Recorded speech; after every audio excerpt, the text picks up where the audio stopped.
It's Messy May! Hi everyone and welcome to day one of Messy May. I'm Claudette Hasenjager and today I'm going to be chatting you through putting together a journal that you can use throughout the rest of the month.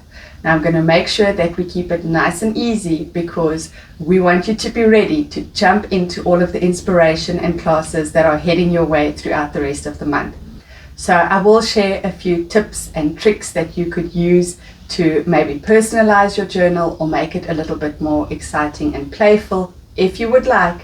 But really the idea is for us to get this journal done today so that we are ready to be able to jump into this creative adventure that is going to be unfolding for the rest of the month. So let's get started. Well, let's chat through the basics of what you're going to need to gather, and then we can start putting this book together. So you're going to need some papers to use as your signatures.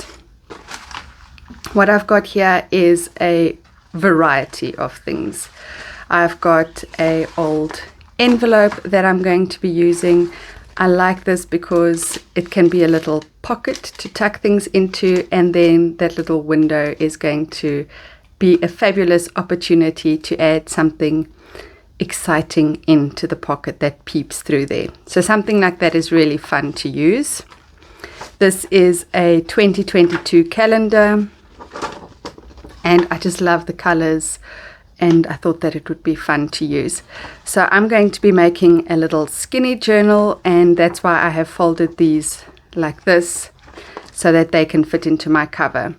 If you wanted to make something that was perhaps a little broader, you might just take your page and fold it in half. So you just want to make sure that your papers are more or less the size of your cover. I like it when my papers either stick out past my cover or have little bits and pieces that peep out. So it's not really that important that your pages fit within the cover space. Again, it's a personal choice, but I think most of my papers are going to be fitting in today. And then there might be pages that you would like to include, but perhaps are not big enough. So for instance, this black piece, if I fold it to the size that my journal is going to be, it's only got a small little section here that is going to then form the next page. So then what I'm going to be doing is just attaching another shorter piece that I would like in my journal, and we're going to attach it at the back here and create another page. So don't let that put you off when you're looking for papers. If there is something that you really would like to include in your journal, but perhaps it's just not big enough, I'm going to show you how we can fix that problem and have it in our journal still. So I'm going to be creating a journal that has got 3 signatures. So that would be 3 packs of paper. And within each pack, I'm going to have 5 sheets of paper. But you can again decide how much time you've got to dedicate to the month ahead, and maybe decide on the number of pages determined by that. The next thing you'll need is something to create a cover with. So this is a page from an old photo album, and I love that it's got a bit of texture and these little holes poked into it, and I think that it's just going to make a fun cover. So it's not really too thick. I'd say maybe the weight of a sketchbook page. I love when things start to look a little worn and used, so that's why I'm starting off with a page that's already got rips and holes in it. And so the fact that this is a lightweight paper is perfect for me because it might get a little tattier as we continue with the project. So this is just going to be the base of my cover, and then I'm going to be using an awl to poke holes into my spine and into my signatures so that we can stitch everything together. If you don't have something like this, anything with a nice sharp point that you can stick through your pages is going to work. And then we're going to have some kind of thread to put our journals together. This is some embroidery floss and this is some wax cord. So any kind of thread that you can find to bind your journal together should work. And then of course you're going to need a needle. Now when it comes to the needle, the point, if the point is nice and blunt, it's going to be easier, but this is as blunt as I've got. So It's not a train smash if it's got a point on it, but you're just going to need this to use to thread your journals together. And this is the basics of what we are going to need to get started. So the next step would be to gather these papers and put them into signatures that we can include into our journal cover.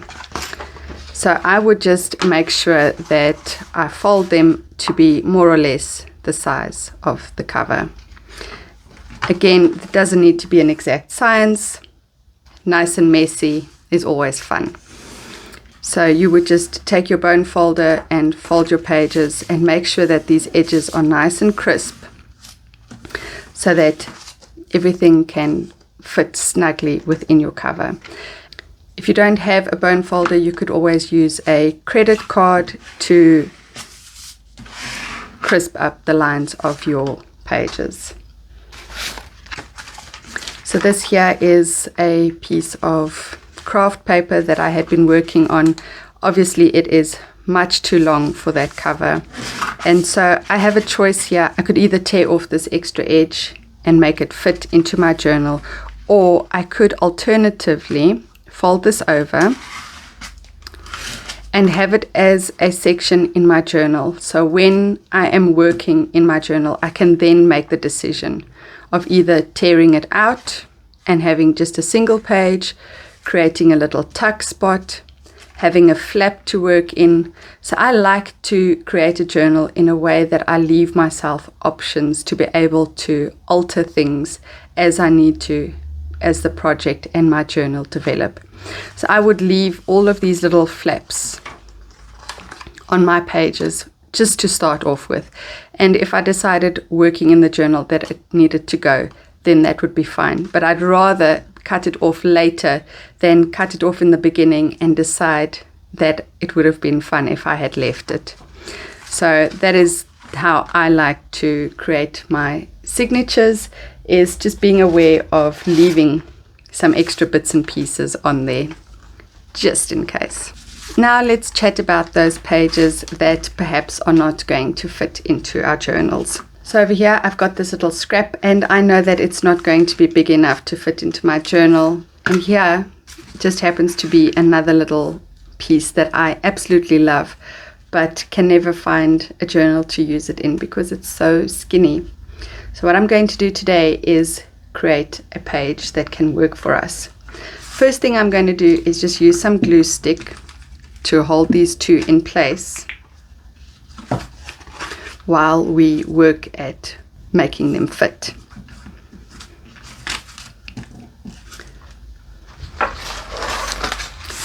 So I'm just going to use a ruler to tear off these extra bits.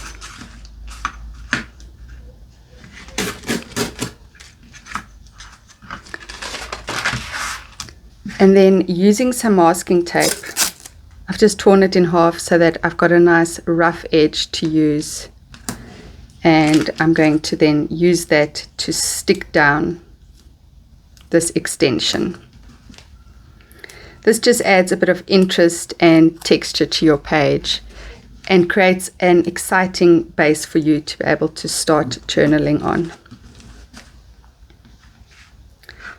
I love this really scrappy, imperfect look.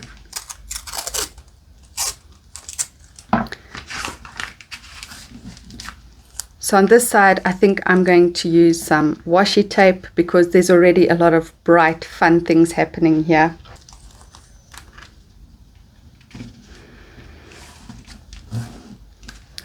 And then a little bit of masking tape for that texture.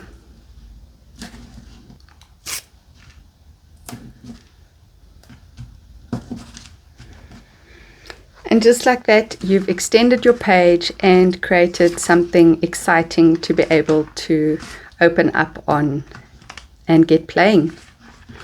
So if you've got any extra pages like this that might need extending, that's a quick and easy way for you to be able to do that.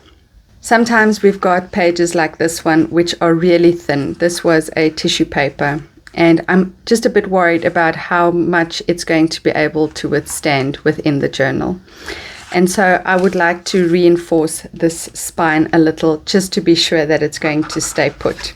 If, for instance, I was using this watercolor paper, that wouldn't be a problem for me at all, because I know that this is really thick, sturdy paper and it's going to be able to handle whatever happens. But for this more fragile kind of page, I just like to reinforce the center part. So one way that we can do that is by using, again, our masking tape. Here I've got some masking tape that I have painted and personalized. So it just is a strip of masking tape that I'm going to stick down the center and make sure that this is going to be able to withstand all of the journal making that's going to be happening. So you can just go through your papers as you're folding them and see if there are any spines that you would like to reinforce. Let's chat about how to decide which papers to put in your signatures. So as I mentioned at the beginning, I'm going to have 3 signatures with 5 pages in each. And I would have a look at my papers. So these two are very similar, and perhaps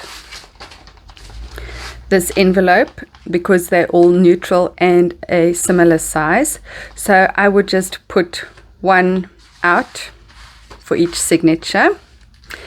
And then having a look here again, I know I've got 2 of these watercolor paper signatures, and I think I will then include my calendar because they are all folded in a similar way.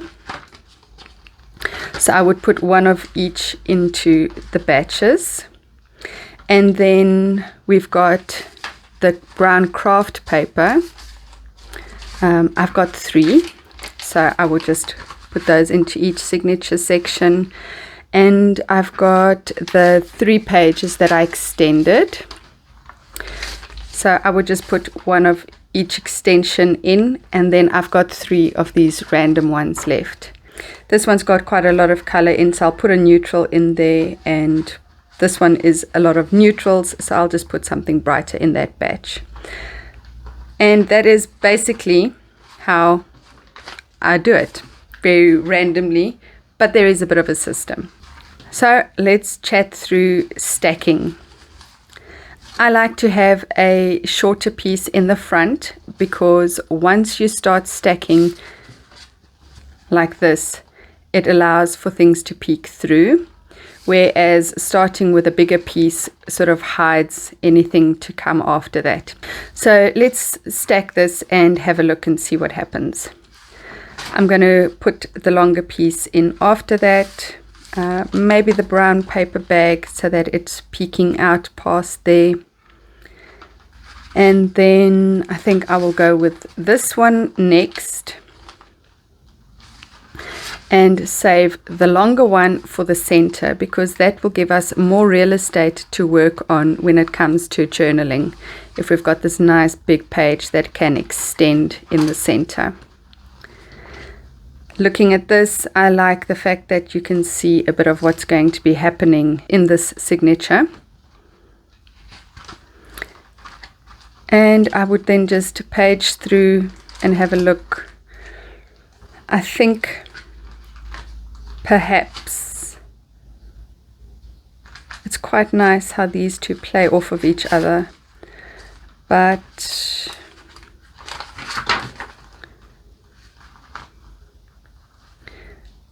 maybe this is going to be better. Let's have a look.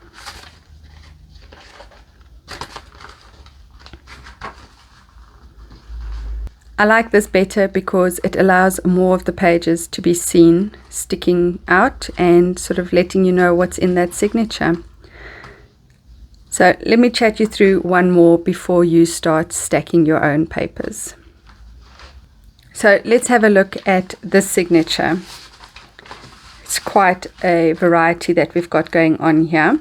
I'm going to again start with my shorter piece on the outside. And I would choose to have something colorful behind that, and then maybe add in the pastel colors behind that, and put in our craft paper and then the longer neutral. Again, that would give us that nice center piece that can unfold and give us a bigger page to work with. So I quite like what is sticking out here.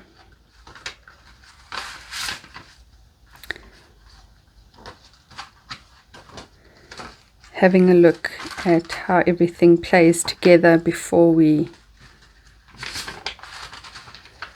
Okay, so for instance here I've got these two centers that are both tape, and I think I might just want to change that up a little. So I will then swap these out.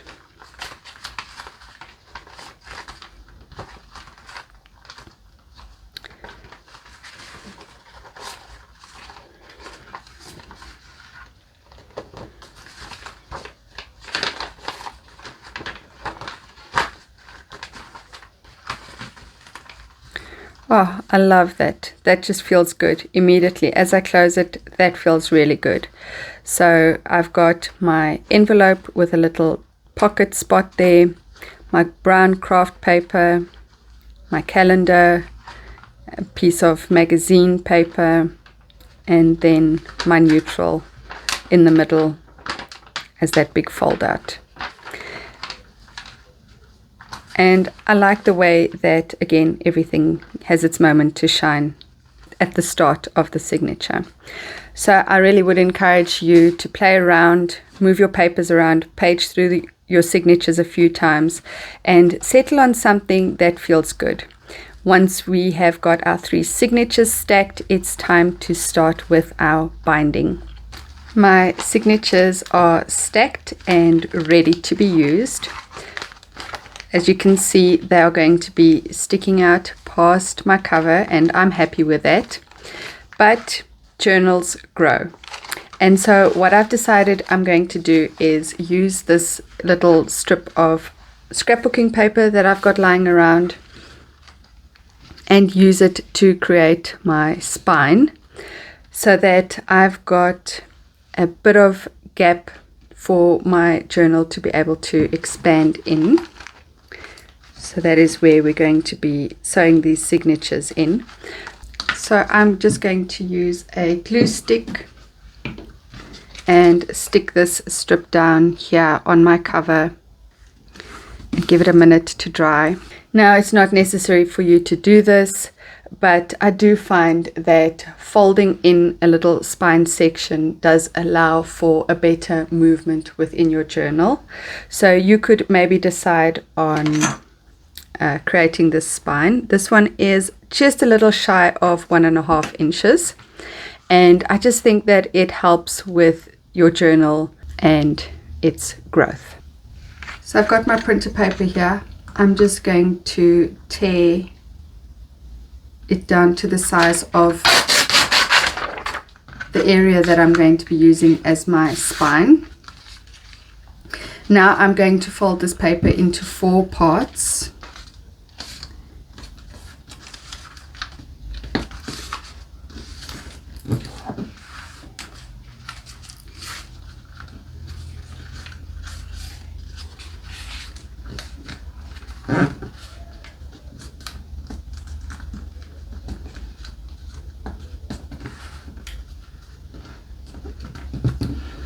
More or less equal parts.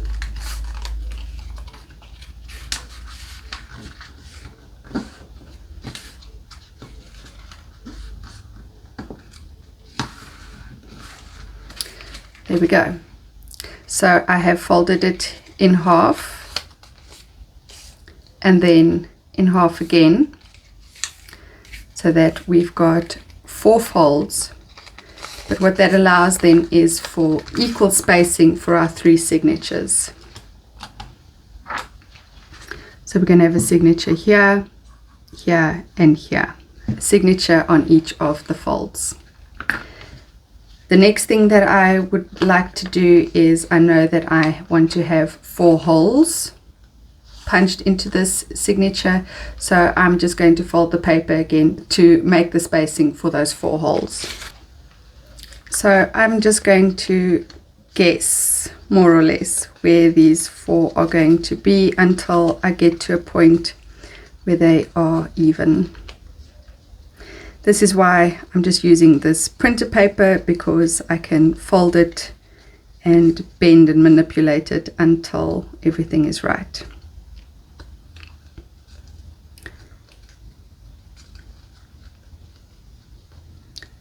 Again, not aiming for perfection, but just more or less where everything's got to go.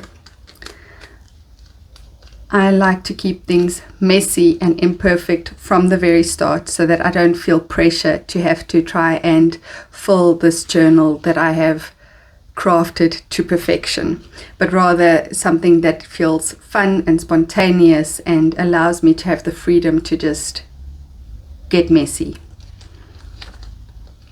So I have folded it into 5 pieces, which then allows me to have 4 areas where we are going to be punching our holes. On each fold lengthwise and across, there's going to be a section where they meet, and those are going to be places where we are going to then punch our holes. And that is our template. So I'm going to stick this down with some washi tape. So now I'm going to punch these holes into my spine. I'm going to use my awl, and I'm just putting some foam down under my cover so that I can poke through into that.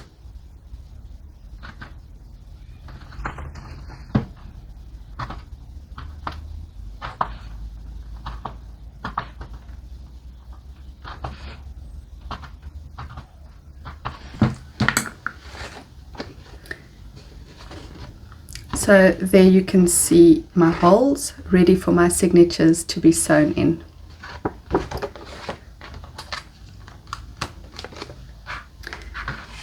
I'm just going to put that aside and do the same thing for our signatures.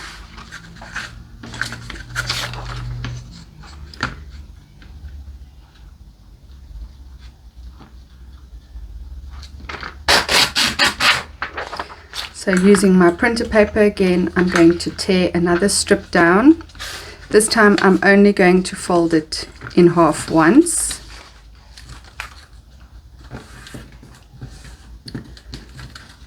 And using my holes that I had done for my template, I will just place this down on here and then mark off where these holes are.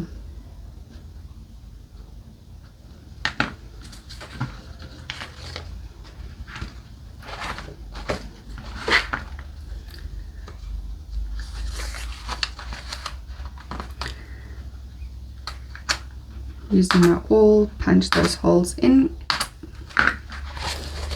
and now I am ready to make the holes in my signatures.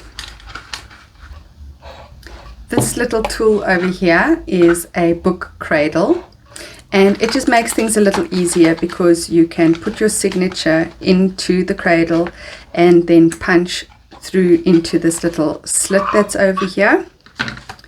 So I'm going to quickly punch this signature using the book cradle,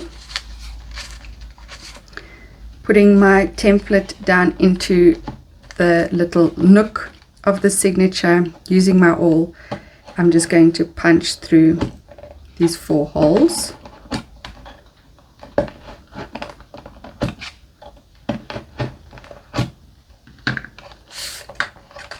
And there we go. So that is one of our signatures ready.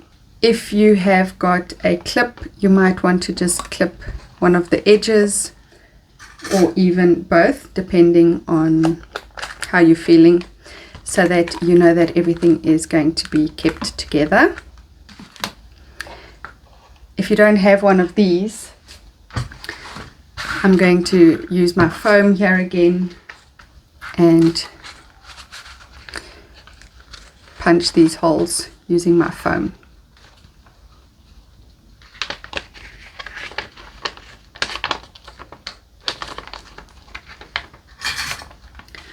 I'm just going to clip this edge so that things don't move while I am punching. So again, laying that little template down into the fold of your signature, making sure everything is nice and snug.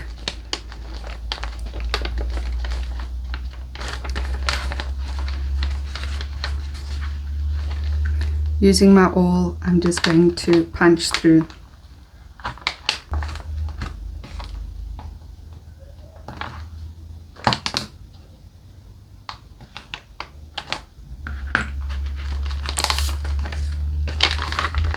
And there we go.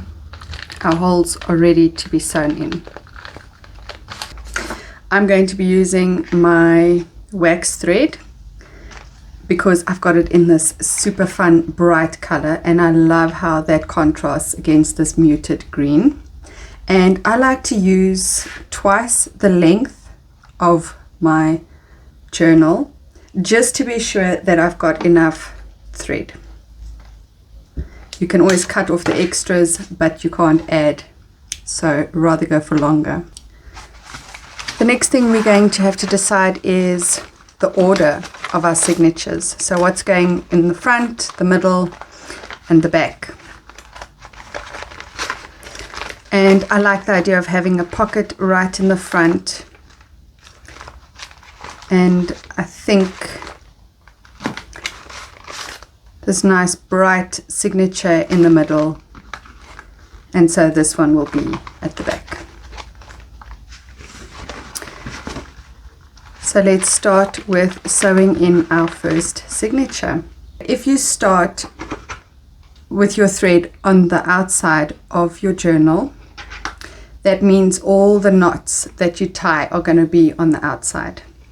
So if we have a look at these two, here you can see the knots are on the outside of my journal. That means that I started my stitching from the outside, and so where I tie the journal is actually then going to be visible. If you have a look at this one, there are no knots on the outside, and that's because, let's see if we can find one. They're all tucked away on the inside of the journal. So that would then mean that I started my stitching inside my journal cover. So you just need to decide what it is that you would like the back of your spine to look like. The fun part about having them on the outside is you could leave these longer and decide that you wanted to add some trinkets or beads, charms, anything like that to the back of your spine. Whereas this is a cleaner spine, but then you don't have that opportunity to then add things to the outside. Choices. So what I think is, because I know I want to thread my closure through the center of this binding, I'm going to start sewing on the inside of my cover.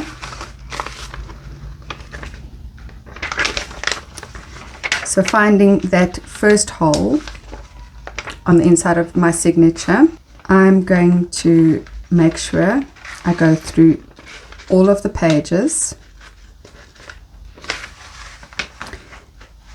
through the hole of my spine,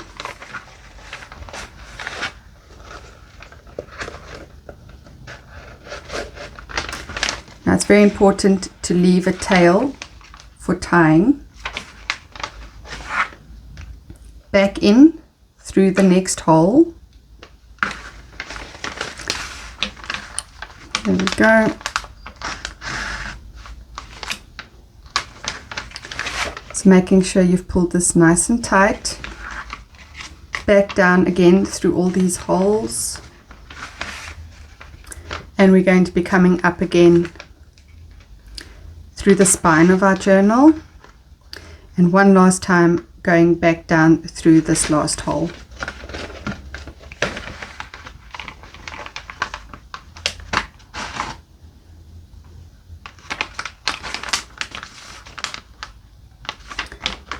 Make sure everything's nice and tight.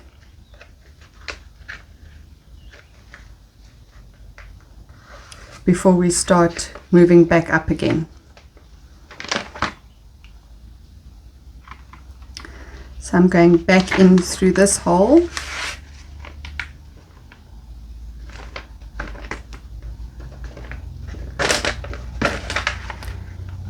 Back down again.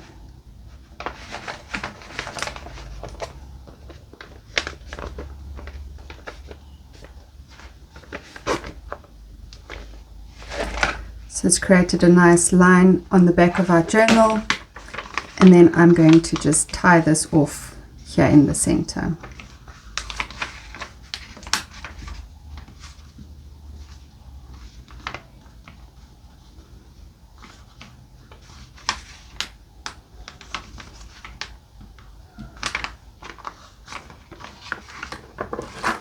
Snip off these little extras.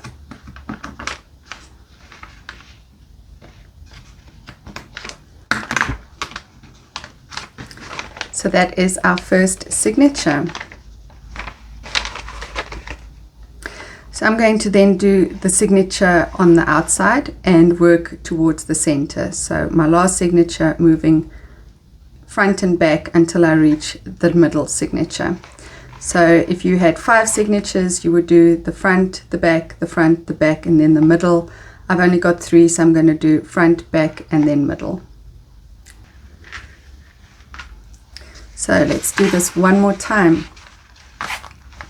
I'm going to make sure that I've got a piece of thread that's twice the length of my journal, making sure that I've got the signature that I wanted to have as my last signature. Starting on the inside, I'm going to make sure that I go through all the holes and then bring it through the spine of my journal, making sure that I leave a tail.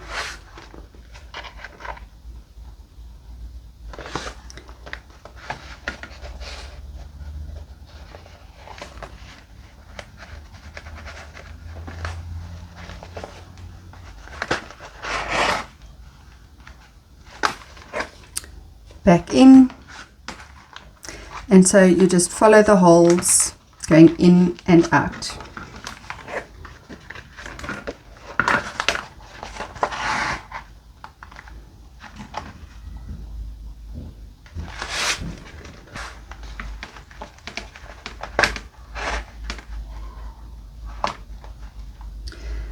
Now before you do your return journey, just make sure that these threads at the back are nice and tight, and then we can start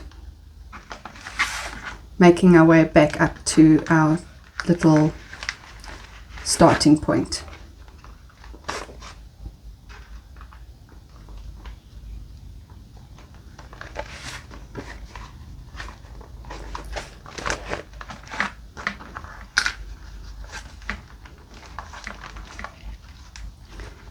And then simply do a double knot to tie it off.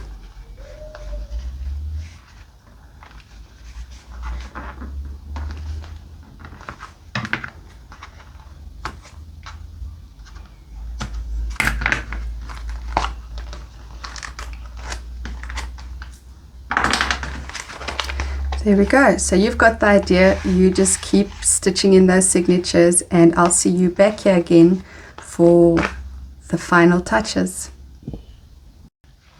There we go. She is done and looking absolutely beautiful. I am so excited to jump into this journal.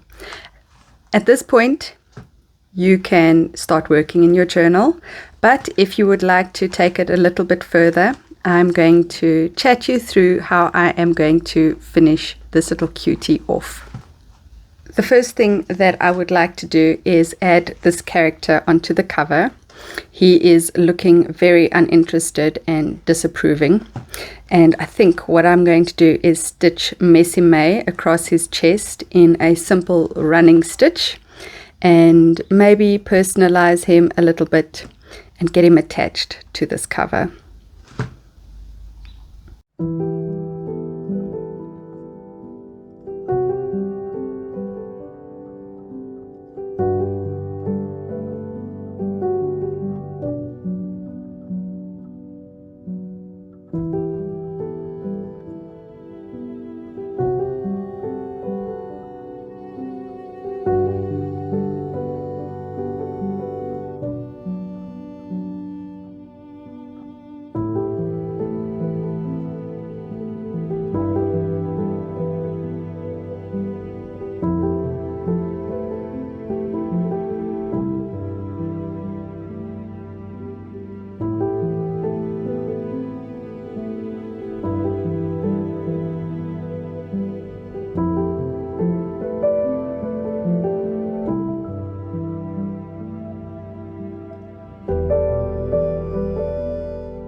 So there he is, all stitched up. I'm really happy with how this stitching looks. So I think while I've got my stitching things out, I'm going to create the band that I'm going to use to close my journal. So I've got these 2 strips, and on their own they are not going to be long enough to tie around my journal. So I'm just going to do a very simple running stitch to connect these 2 together to make them long enough to create one single strip. And I love that they are so tatty and uneven and have their frayed edges, so I don't want to change that too much. I'm just going to add a little bit of stitching for something more personal, and then I can use that to tie this little baby together.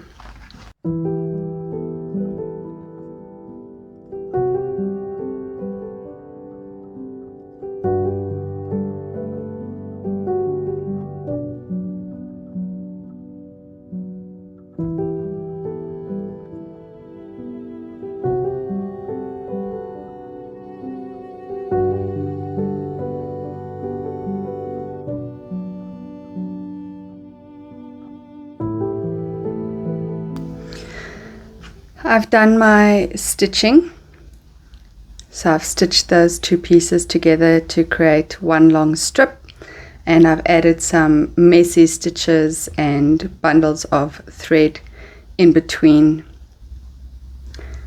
just for some interest. So the idea that I've got now is to thread this through this little center section. We still need to attach this gentleman to our cover.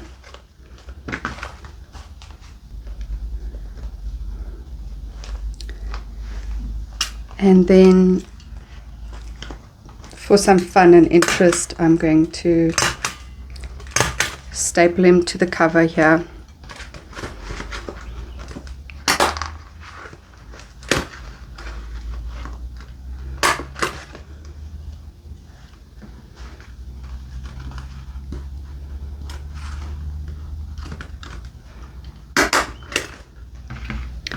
And then I think also use some masking tape.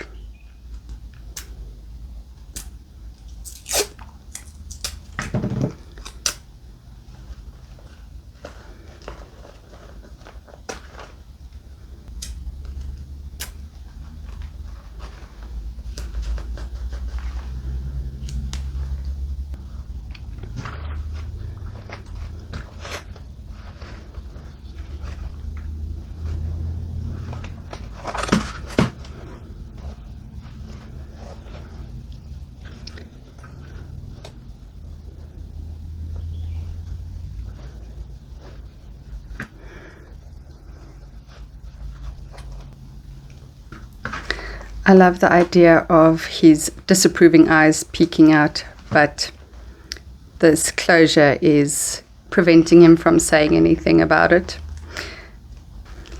So when it comes to creating your journal, I would definitely say use things that you love and that you are excited about. That is the best way to be able to create a journal that you want to explore and want to play with. So don't hold back. Go into those supplies and find the things that are speaking to you. So I hope that you've enjoyed this, and I can't wait to see the journals that you create.